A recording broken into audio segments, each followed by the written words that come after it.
Bismillahirrahmanirrahim. Assalamualaikum warahmatullahi wabarakatuh. Waalaikumsalam warahmatullahi wabarakatuh. Alhamdulillah, akhirnya datang juga. Ya, program TV lain itu. Oh iya, salah dong. Ada itu programnya akhirnya datang juga tuh ada. Saya main juara atu kok situ saya. Terima kasih Bang Kiwil. Syukron, berkenan makasih banyak, hadir sama-sama. di tempat podcast Turi. Oh, Alhamdulillah bisa bersilaturahim lah dengan guru saya. Ya, Ya di sini Allah. nggak ada guru. Hah? Murid semua mah ketahuan, nggak ada kelasnya berarti di sini. Apa kabar Bang Kiwil? Baik, alhamdulillah. Pandemi gimana? Hah? Pengaruhnya gimana? Bang? Alhamdulillah pandemi itu sukses, berjalan sudah sampai 2 tahun ya. Dan pandemi ini sungguh mengembirakan ya. Bisa Biasanya kalau gitu. penyakit umur pendek ini umur panjang gitu. Panjang umurnya. Bahkan sekarang udah naik level, ada level-level sekarang gitu. Alhamdulillah. Karena pandemi sekarang kita punya level gitu loh. Gitu. Pandemi juga ulang tahun ya. Iya, ulang tahun ada levelnya sekarang. Jadi ada levelnya gitu loh. Jadi kayak makanan itu, makanan Iya. tetangga tuh Biasanya ada kalau levelnya. kalau orang level gitu ya, semakin lama semakin tinggi tuh semakin pedas. Ah, terus? Kalau ini nggak, semakin lama semakin sedih kita. Semakin ada air mata aja gitu. Apa efek yang paling menjadikan di pandemi ini? Apa ya? Yang pasti kalau untuk dunia dakwah tentang dakwahnya sajalah. Biasanya kan dulu sebelum pandemi kemana-mana dakwah gitu. Ada sesuatu yang Kiwil dapat, yaitu doa. Ya, sekarang ini kalau minta doa itu udah biasanya kita kumpul ya. Muhasabah, Betul. dapat doa dari ibu-ibu, bapak-bapak masyarakat, warga lah gitu. Jadi kenikmatan itu selama pandemi ini ya hilang begitu aja, mau nggak mau ya kita coba introspeksi diri lah. Apa problem yang kemarin dihadapi itu juga karena kurangnya doa?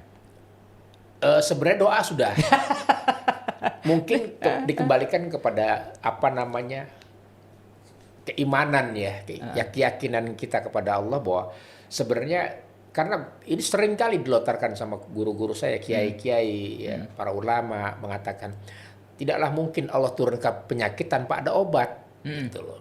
Pasti Allah turunkan penyakit, pasti ada obatnya, gitu.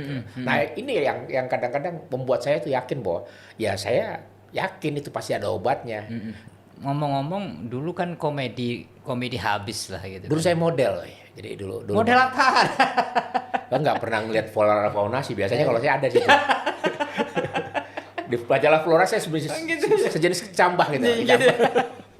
Kemudian akhir-akhir ini atau nggak akhir-akhir ini juga sih ya, sudah mungkin beberapa tahun belakangan kemudian masuk ke dunia dakwah full. Ya, udah mau jalan ini tahun kelima. Tahun kelima. Tahun Ya. kelima. Kita flashback belakang. Apa yang menjadikan harus berpindah dari komedian? Mungkin nggak berpindah kali ya, menambah warna apa gimana? Sebenarnya memang kalimat hijrah itu kan harus benar-benar Total. pindah, ya. Oke. Pindah itu dalam arti kata memang benar, ya memang harus hijrah. Ya. Saya Hijrah semua-muanya?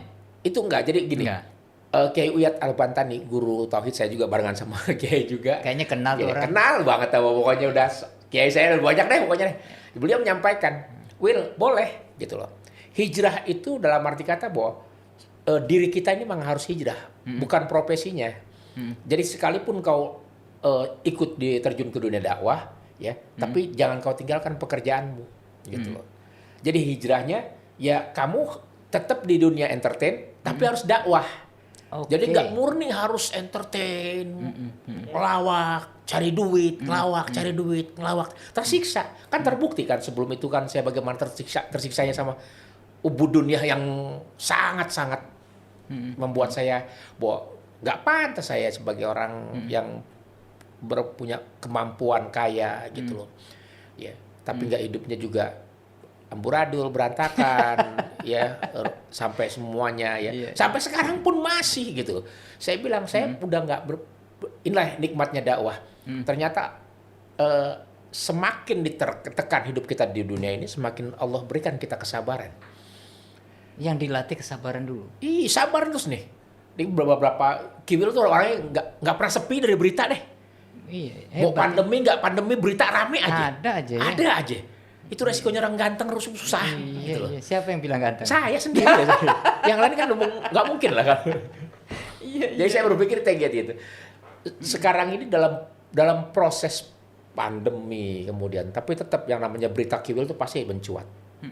Ya, karena dunia dakwah yang masih tetap saya tekuni ini, ya insya Allah sampai saya wafat, ya saya tetap berdakwah begitu loh.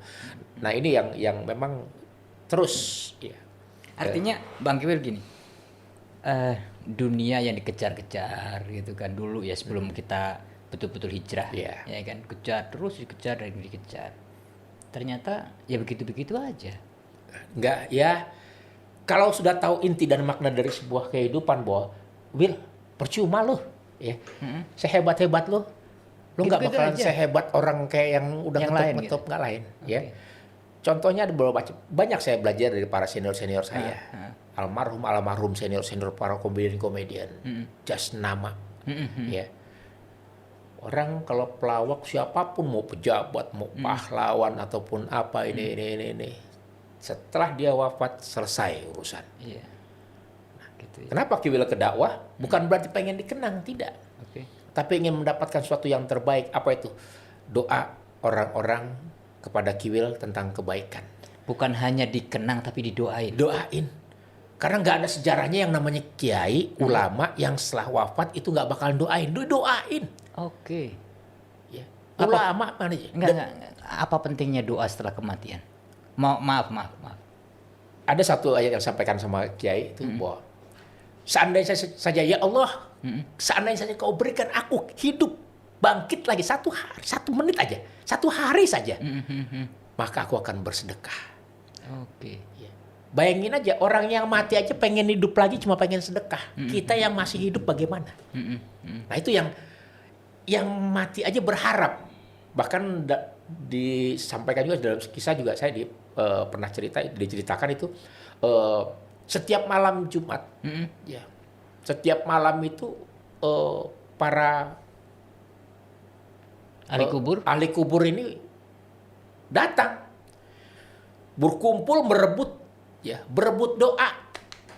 Berkumpul berebut doa. Berebut doa dari manusia-manusia yang masih hidup. Kan biasanya ada tuh ya, Allahumma firlahum warhamhum wa'afihi wa'fu anhum. Yang nggak disebut namanya. Yang nggak disebut namanya. Oke. Yang ahli kubur ini ambil itu, berebut doa. Sementara kiai ulama nggak usah ini, ya Allah. Pasti disebut namanya. Disebut namanya. Ibarat saya pernah diceritain sampai saya nangis, ya Allah. Saya pengen ngasih parcel. Ya. Ibarat orang berebut doa, ya ahli kubur berebut doa, ini nggak dikubur doa itu datang. Bahkan malaikat menyampaikan nih parcel dalam bentuk doa dari siapa? Dari anakmu yang soleh. Masya Allah. Ya Allah. Atau dari umatmu yang mendoakanmu karena kebaikanmu. Siapa yang nggak mau? Itu yang dikejar. Kemudian hijrah kepada dakwah. Iya, kalau untuk masuk surga berat. Tapi di dakwah juga kan berat. Sangat, itulah makanya ujiannya bahwa oh ya kita harus sabar. Mohon maaf, saya pengen nangis masalahnya. Jadi yang namanya dakwah itu ya Allah ya Rabbana ya Rahman ya Rahim ya Malik ya Kudus ya Salam ya Ghaffar. Itu jadi apa ya? Dalam diri Kiwil itu memandang orang itu semuanya pukul rata sama aja lah. Ya. Sama dalam arti? Dalam arti kata mau apapun apa ini sama kok pasti akan susah.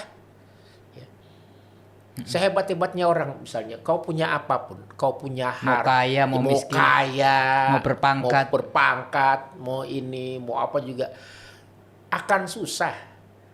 Dalam surat Yasin disampaikan juga akan datang satu masa di mana mulutmu terkunci, tangan berbicara, mata berbicara, kuping berbicara, sampai harta-hartanya pun berbicara. Ya Allah ya Rabbana. Kalau semua tidak pada kebaikan, bicaranya pasti jelek. Waduh, kau yang punya mobil mewah. Sampai mobil tuh berbicara bagi. Sampai segitunya. Enggak sampai segitunya Bang Kiwil berpikir kemudian melandasi untuk hijrah. Karena semuanya ya itulah ya, semua akan berbicara dalam tubuh saya, ya Allah. Makanya saya dalam menghadapi hidup saya akan mengatakan bahwa gini, ini masalah sebesar apapun akan saya hadapi. Ya. Cuma tergantung bagaimana saya cara berpikir. Ya. Kalau kau hendak menyelesaikan masalah secara baik, insya Allah Allah akan berikan petunjuk yang baik. Sekali lagi dakwah itu kan berat.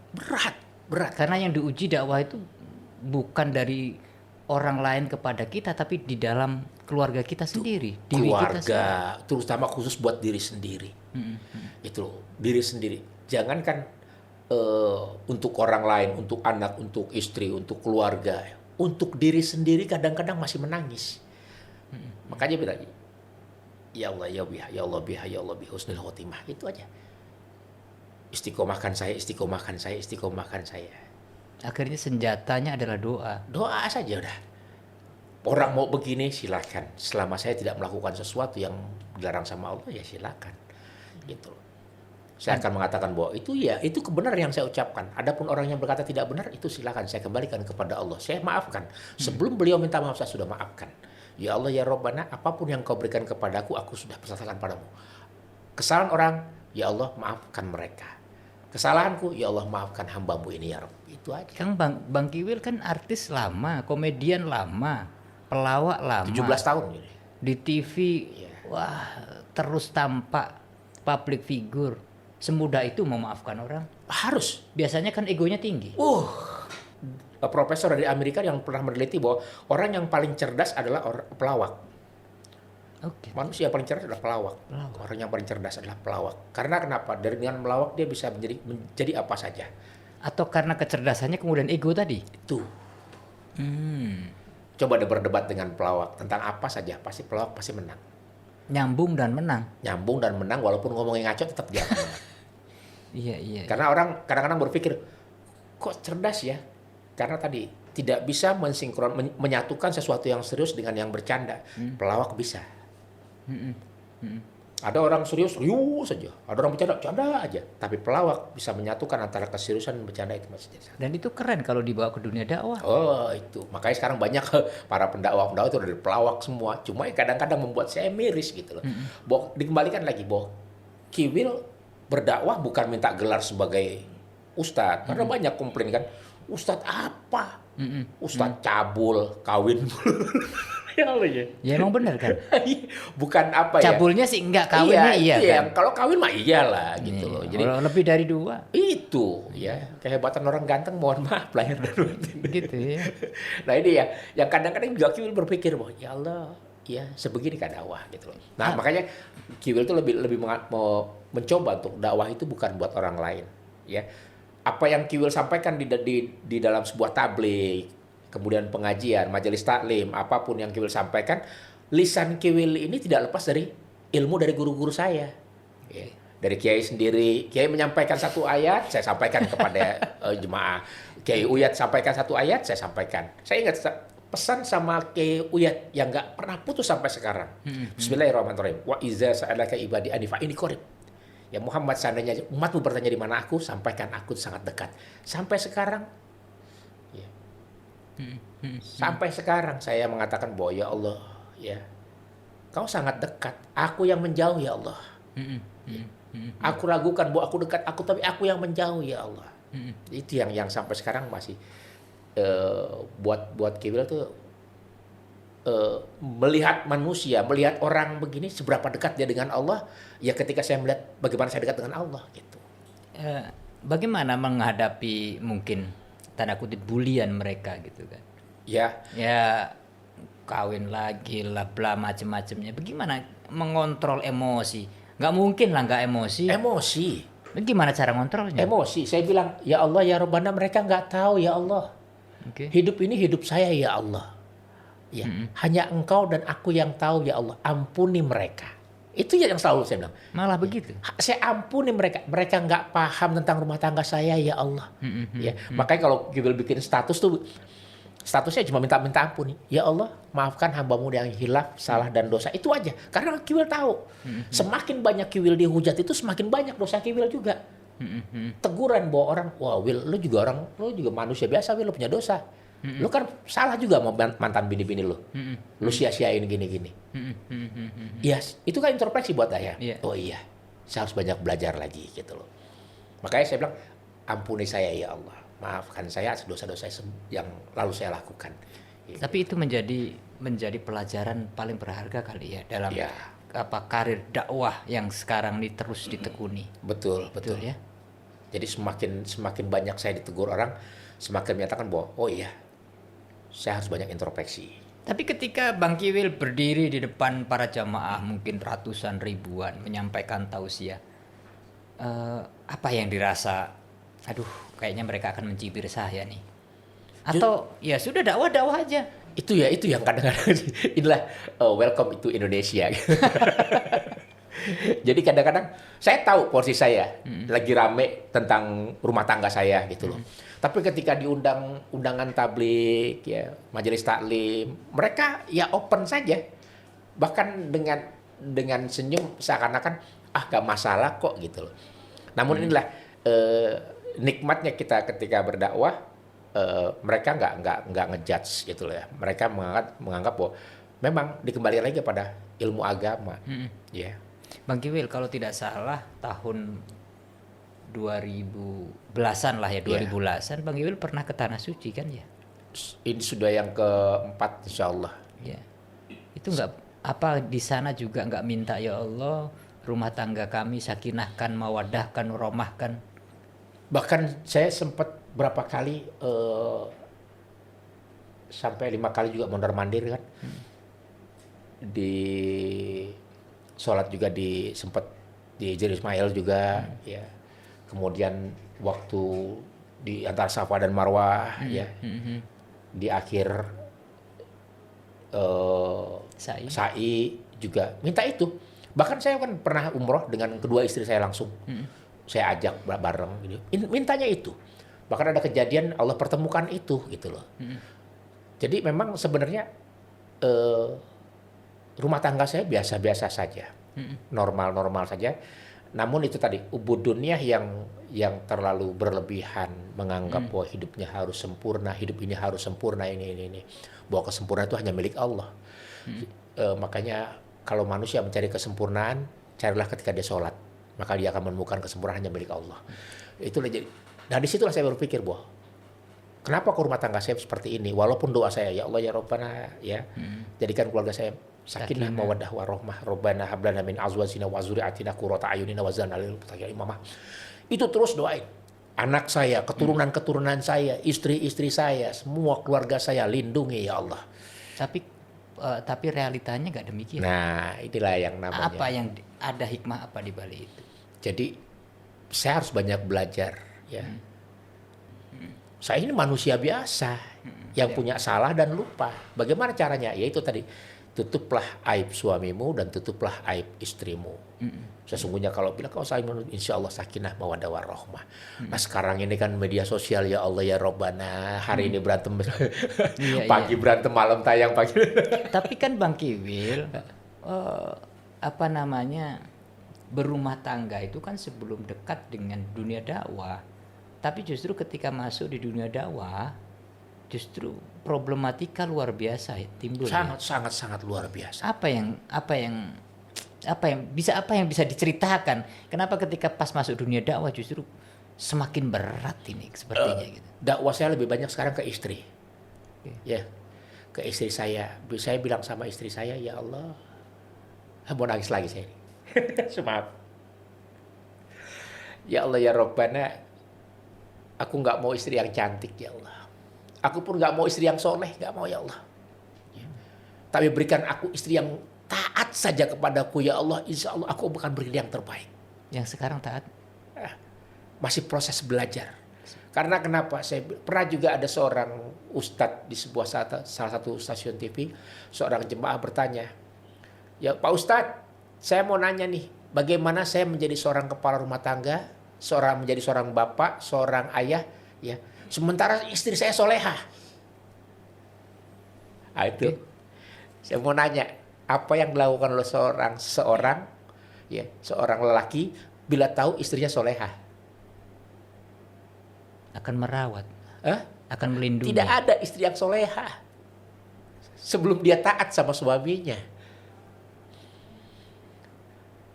Oke. Kau sholat, Allahu Akbar, kau ngaji, Bismillahirrahmanirrahim, tapi kau melawan suamimu, selesai urusan. Di mana solehahnya? Kau hafal Al-Quran, tapi kau tidak mengamalkan Al-Quran. Seharusnya Allah sampai kau diciptakan perempuan untuk apa? Untuk kau cari khalifah, pemimpinmu, pelindungmu nanti di yaumil masa. Ya. Nah, itu yang kadang-kadang Bahkan ibadahnya seorang istri itu bisa hilang. Hanya karena satu sih, dia bisa mentak suaminya. Ya. Tidak senyum bahkan rezeki suami pun bisa putus cuma gara-gara istri cemberut. Itu kan menandakan bahwa kau harus taat, kau berikan senyum kepada suami, bukan masalah. Nah sekarang kan udah zaman udah berbeda. Untuk menerapkan itu susah. Makanya saya bilang sama istri saya nggak mau apa-apa. Ya, kita hidup susah, ayo hidup susah lah. Tapi satu yang saya inginkan apa? Taat saja kau sama aku. Ya. Kalau kau taat sama aku, insya Allah aku ridho.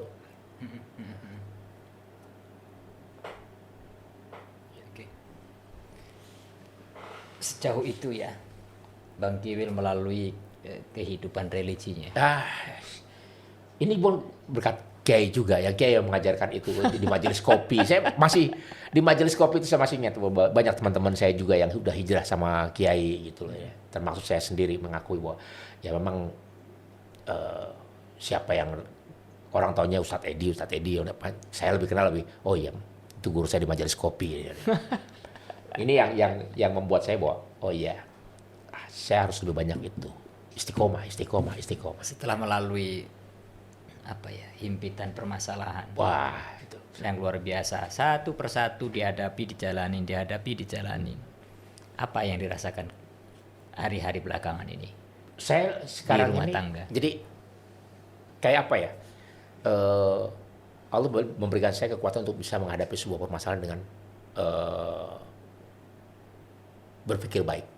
Ya, Allah bagaimana prasangka? Ya, saya juga sama makhluk-makhluk Allah itu bagaimana prasangka saya. Saya katakan itu kepada istri saya, anak-anak saya semuanya. Saya bagaimana prasangka kamu? Ya, begitupun Allah. Bagaimana prasangka orang tuamu? Ya, Allah baik sama Kiwil karena Kiwil juga berprasangka baik kepada Allah. Begitu juga kamu sebagai makhluk Allah harus berprasangka baik sama makhluknya. Saya kan makhluk Allah, saya makhluk. Jangan pernah berprasangka buruk kepada makhluk Allah gitu. Akhirnya harus seperti itu. Harus seperti itu. Saya bilang sama istri saya juga, istri saya bos, sama mantan saya bilang, berprasangkalah baik kepada saya, insya Allah saya akan berprasangka baik. Kalaupun kau berprasangka buruk sama aku tetap berprasangka baik kepadamu. Gitu. Ini perjalanan spiritual yang nggak mudah ya. Sangat mudah ya. Karena kalau tidak salah pada tahun 2011 kita pernah ketemu di salah satu berita TV. Iya. Ini kan Masya Allah saat itu luar biasa. Aduh saya melihatnya bahagia. Ya kan. Tapi Allah tuh ya memang luar biasa. Iya. Ada ilmu di situ. Ada ilmu yang memang harus saya pelajarin. Iya. Kalau membayangkan seperti ini, itu kedepannya akan seperti apa? Wallahu a'lam bishawab. Aja Allah yang bisa tahu, yang serahkan saya semua sama Allah. Jadi kan kalau misalnya ada sesuatu yang selama kau hidup, ya hidupmu tidak didasari karena Allah, maka kau akan mendapatkan duniamu. Ya. Tapi kalau apapun yang kau lakukan di dunia ini hanya karena Allah, maka kau akan mendapatkan dunia dan akhirat. Karena dalam kalau sholat kan inna sholati wa nusuki wa mahyaya wa mamati lillahi rabbil alamin. Sesungguhnya sholatku, ibadahku, hidup. Ya. Hidupku tuh hanya karena Allah. Ya.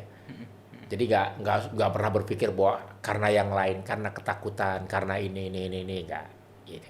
Karena setiap ada ketakutan, disitulah setan masuk. Gitu. Mempengaruhi kita. Biasa. Keraguan-raguan, setan itu akan masuk di ketakutan, keraguan-raguan, tidak percaya, sombong, syirik, itu setan pasti akan masuk. Bang Kiwil dulu kan yang paling fenomenal di masyarakat itu kan ketika Bang Kiwil meniru cara dakwahnya almarhum Zainuddin MZ. Ya. Itu sangat fenomenal. Sangat. Bahkan itu yang bersyukur, terima kasih banget sama, makanya doa saya kalau ya Allah ya Rabbana sampaikan doaku untuk Kiai. Tapi sempat ketemu ya? Sempat, alhamdulillah. Satu panggung pernah? Satu panggung belum. Kalau dengan putra-putranya ya, satu sering panggung ya? Pernah. Ya dengan Sauki. Ya. Dengan yang paling besar itu juga pernah gitu. Coba dong sapa jamaah kita dengan gaya Zainuddin, almarhum Zainuddin. Assalamualaikum warahmatullahi wabarakatuh. Hadirin yang dirahmati Allah, pada hari ini kita bicarakan masalah ikhlas. Manusia yang ikhlas adalah manusia yang tidak pernah menuntut apa yang diucapkan, apa yang dijanjikan, dan apa yang dilontarkan kepada manusia itu sendiri. Semuanya diserahkan kepada Allah tanpa minta ganjaran apapun. Lillah, fillah, billah. Semuanya itu karena Allah. Mohon maaf saya nggak panjang-panjang karena honornya kecil. Usikum wa nafsi bitaqwallah. Wassalamualaikum warahmatullahi wabarakatuh. Minum dulu ah. Minum dulu. Kopi, ini apa ini? Kopi Teta. Barakallah. Oh Teta. Teta. Ini gula aren. Saya paling nggak suka sama teh tarik. Teh tarik? Iya. Ini bukan teh tarik. Iya. Ini kopi. Ini kan Teta. Saya paling nggak suka sama teh tarik. Kenapa? Baru mau minum tarik lagi. Nggak nyampe-nyampe. Oke. Caranya memang harus begitu diaduk, ya kan? Nanti gulanya akan bercampur. Ini kayak gula aren ya? Gula aren. Nanti testimoni bagaimana rasanya. Kalau saya biasanya testimoni sekali, cuma bungkusannya 2 dus. Loh, dengerin yang punya Teta, ya kan? Nggak dibungkusin, Masya Allah. Hostnya juga ya. Harus begitu. Gimana rasanya? Luar biasa. Oke. Manisnya nggak terasa, tapi lebih mengedepankan kopi. Jadi gini, kalau saya belajar dari Aceh itu, di Aceh itu ada salah seorang ahli kopi. Bapaknya itu udah tua, bapaknya itu profesor, dia tuh ahli kopi, bahkan dia distributor kopi yang kafe yang terkenal di Indonesia seluruhnya, bahkan sudah di Eropa. Beliau kalau mau minum kopi yang baik nih, lidah ini ke atas itu. Ya. Nah, letakkan sedotan di bawahnya. Coba. Nah. Mana bisa? Oh gitu. Ya bisa ya. Jadi ngerasanya itu di dalam sini. Nggak bisa saya. Saya punya majelis kopi tapi nggak bisa juga. Kalau mau minum gini, bawahnya, langsung ke bawahnya. Tumpah dah. Gitu. Nah, di bawah ini adalah alat perasa pertama. Oh. Jadi nikmatnya kopi itu ketika sampai di bawah terlebih dahulu. Nah, nikmat kalau dia sampai di ujung lidah ini itu namanya rasa. Oke. Nah, kalau udah sampai di sini itu pasti orang akan mengatakan bahwa oh begitu. Saya juga baru tahu. Begitu, Will. Tapi kok susah ya? Memang, tapi lebih enak lagi kalau misalnya kan nggak mungkin lah karena ini kan dingin. Biasanya kalau yang panas itu dari diangkat lidahnya dan awal yang paling merasakan itu yang bawah, maka akan kelihatan nikmatnya. Aslinya kopi lihat dari situ. Gitu loh. Jadi saya belajar dari begitu cara. Sampai sekarang kalau misalnya saya ngopi kemana-mana, ya itu. Dan itu boleh dibuktikan. Pasti nggak tidur. Bang Kiwil akhir-akhir ini juga kelihatannya lebih ceria ya, lebih cerah ya. Bener nggak sih? Dibilang bener ya bener. Dibilang enggak ya enggak juga gitu ya. Karena hidup saya cuma satu prinsipnya, berusaha untuk menghadapi masalah dan bisa menyelesaikan secara baik, itu aja. Kalau ditambah satu lagi pasti ceria, pasti cerah, enak dipandang, lebih ganteng. Itu saffron. Oh iya, ya ini salah satu obat gue juga, obat saya juga. Gitu ya? Dulu pernah waktu pulang umroh kan, pasti yang dibeli cuma saffron. Saffron ya. Karena memang cuma modal berapa lembar ya? Ya, cuma nyabut 2 lembar, rasanya memang. Memang khasiatnya. Obat ganteng gitu. Ya, obat ganteng, kulit sehat. Putih ceria, ya. Kemudian mata juga kinclong, ya. Cuma memang harganya ya Allah. Ini saffron dari Sinai. Ini dari Sinai ya? Sinai. Oh, barakallah. Sinai Tour, dan Sinai ini ternyata juga merambah dunia ekspor. Saffronnya diambil langsung dari sono. Iya. Nggak pakai tangan kedua, tangan ketiga. Langsung berarti langsung. Ini. Pengen coba? Hah? Pengen coba. Saya biasanya di endorse nih kalau begini. Oh iya dong. Aduh, bukan pengen lagi kalau begini. Udah lama selesai pulang umroh kan, udah nggak beli-beli lagi gitu. Nah ya. Tadi yang punya yang di depan. Waduh, kalau begitu mak. Ya sudahlah. Pokoknya kelar bungkus lah. Baik, Bang Kiwil, kembali kita berbicara soal hijrahnya Bang Kiwil nih. Kita mendapati hal yang luar biasa. Banyak sekali hal yang bisa kita petik. Perjalanan pahit. Ngancem nggak sih pengen hidup bahagia gitu? Karena saking seringnya pahit. Apa ya, bahagia itu pun relatif. Ya, saya lebih banyak ketemu sama orang-orang yang suka berbohong. Ya. Tapi dia bahagia? Bullshit lah. Tetap tidak ada manusia yang bahagia ketika dia wafat dalam keadaan husnul khotimah. Udah itu bahagia. Jadi jangan berharap orang yang ini juga ya ketika di akhir hayatnya juga nggak meninggalkan apa-apa gitu loh. Makanya orang bahagia itu ya ketika dia bisa mensyukuri apa yang sudah diberikan kepada Allah. Dari Allah itu dah. Apa yang diberikan sama Allah ya dia bersyukur, itu bahagia. Itu saja. Itu aja bahagia. Allah berikan susah, jangan takut. Di balik itu Allah berikan kesenangan. Jangan takut dengan miskin. Jangan takut. Di balik itu Allah berikan rasa syukur. Jadi jangan pernah mengatakan bahwa wah, saya sampai sekarang mohon maaf tidak pernah ketemu sama orang kaya. Kan banyak orang kaya. Saya pernah. Okay. Bahkan dikenalin sama salah seorang orang kaya, ya. Dia bilang, "Wil, ini orang kaya, duitnya nggak berseri." Terus? Sampai sana saya bilang, "Pak, saya minta duit 35 juta. Buat apa, Wil?" Orang kaya nanya buat apa? Mestinya? Kasih aja, itu orang kaya, nggak perlu nanya. Kalau nanya berarti punya kepentingan dia. Mau cari duit lagi nih orang. Gitu. Yang namanya orang kaya itu nggak perlu nanya buat apa. Gue orang kaya nih, Wil, nih ambil. Iya. Kurang nggak gitu? Kurang nggak, ngomong, Wil, gue orang kaya. Itu orang kaya. Pak, pinjam duit, Pak, 50 juta. Baru minjem nih, ya bukan minta, minjem. Minjem duit. Buat apa, Wil? Salah katanya orang kaya. Aduh. Nggak usah minjem. Nggak usah minjem, Wil, nih buat lo. Tuh orang kaya. Dan sampai sekarang saya belum ketemu sama tuh orang. Jadi di Indonesia belum ada. Bahkan saya pernah juga ketemu sama dikenalin lagi sama nih, Wil, yang punya minyak batu bara. Bla bla bla. Mobilnya ini itu. Mobilnya ini orang kaya, Wil. Duitnya nggak berseri lah. Terus datang saya. Assalamualaikum. Bapak ada? Bapak lagi di kantor. Orang kaya kerja. Iya juga. Masuk akal nggak? Di mana kayanya? Nah, ini baru pelawak pinter nih, cerdas nih. Di mana kayanya Bapak kerja? Ya. Katanya orang kaya. Orang kaya mah ngopi aja. Orang kaya mah ngopi, ada tamu kasih duit, ada gembel kayak bikinin rumah, itu orang kaya.